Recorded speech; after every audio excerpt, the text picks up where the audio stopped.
আজকে আমার ছোট ছেলের শেষ টিকার দিন। আজকে টিকা দিলে আর টিকা দিতে হবে না, তাই আজকে আমরা সকাল সকাল ঘুম থেকে উঠে সবাই মিলে রেডি হয়ে নিছি। আর আজকে কিন্তু আমার সাথে আমার হাজবেন্ড যাবে না। আজকে আমি আমার একটা চাচাতো ভাইয়ের বউকে নিয়ে যাব। আর আমরা যাব, তাই আমার হাজবেন্ড কিন্তু আমাদের জন্য আগে থেকে একটা রিক্সা ভাড়া করে রাখছিল। এই রিক্সাটা আমাদেরকে নিয়ে যাবে, আবার বাড়িতে এনে দিয়েও যাবে। তাই আমার হাজবেন্ড সবকিছু বুঝিয়ে দিচ্ছিল যে কিভাবে কোথায় নিয়ে যাবে। আবার কিছু কেনাকাটাও করব, সেখানেও নিয়ে যাওয়ার জন্য ভালোভাবে রিক্সাওয়ালাকে ভালো করে বুঝিয়ে দিল। আর এখন কিন্তু পানির দিন, আর আমাদের এইদিকে পানির দিনে আশেপাশের জায়গাগুলো দেখতে কিন্তু মাশাআল্লাহ অনেক বেশি সুন্দর লাগে।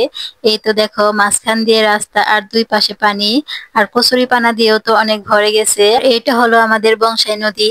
এমনি সময়তে যদিও এখানে তেমন বেশি একটা পানি থাকে না, কিন্তু বর্ষাকালে তো একদম ভরে যায়। তখন তো এই ব্রিজটা দিয়ে যেতেও আমার কাছে অনেক বেশি ভয় লাগে।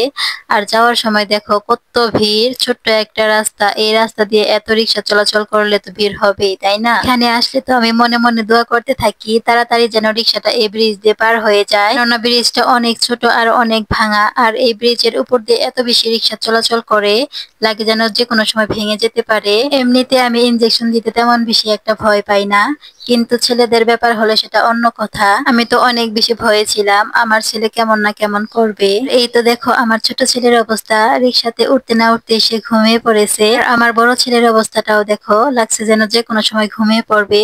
চোখ দুইটা একদম ছোট্ট ছোট্ট হয়ে গেছে।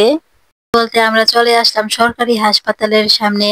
আর সরকারি হাসপাতালের সামনে অনেক বেশি রিক্সা এসে জ্যাম করে ফেলে, তাই এখানে দড়ি দিয়ে আটকে রাখছিল যাতে করে ভিতরে না যেতে পারে। এরপর আমরা যাচ্ছি হাসপাতালের দ্বিতীয় তলায়। এখনো আমার ছেলেটা ঘুমাচ্ছে, কিন্তু যখন তাকে ইনজেকশন দেওয়া হলো, সে তো অল্প কিছু সময় কান্নাকাটি করেছে, তেমন বেশি একটা কান্নাকাটি করে নাই। এই তো দেখো এখন আমার ছোট ছেলের অবস্থা, এখন সে তো খেলাধুলাও করতেছে। আর ছোট ছেলে কান্না করেছে, তাই তাকে খুশি করার জন্য দুই ভাইকে দুইটা খেলনাও কিনে দিলাম। তারা তো এখন খেলনা দুইটা পেয়ে অনেক বেশি খুশি।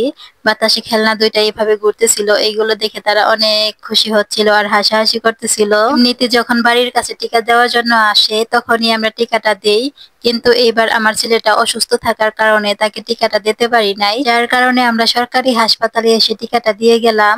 আর যাওয়ার সময় দেখি রাস্তাঘাটে অনেক বেশি মানুষ, তারা এইভাবে মনে হয় মিছিল করতেছিল। তারা তো ভিডিও করতেছিল আর অনেক হাঁটাহাঁটি করতেছিল, রাস্তাটা একদম জ্যাবি বাজিয়ে ফেলছে। আর টিকা দেওয়ার ব্যাপারটা আমার কাছে অনেক বেশি ভেজাল লাগে। যাই হোক, টিকা দেওয়া শেষ হয়ে গেছে, এখন আর টিকা দেওয়ার জন্য যাইতে হবে না। এরপর আমরা বাজার থেকে কিছু জিনিস কেনাকাটা করে নেই। আর আমার ভিডিওগুলো যদি তোমাদের কাছে ভালো লেগে থাকে তাহলে তোমরা অবশ্যই আমাকে স্টার পাঠাতে পারো। আর আমার আজকের ভিডিওটি এইখানে শেষ করতেছি। সবাই অনেক ভালো থেকো, সুস্থ থেকো, সবাইকে আল্লাহ হাফেজ।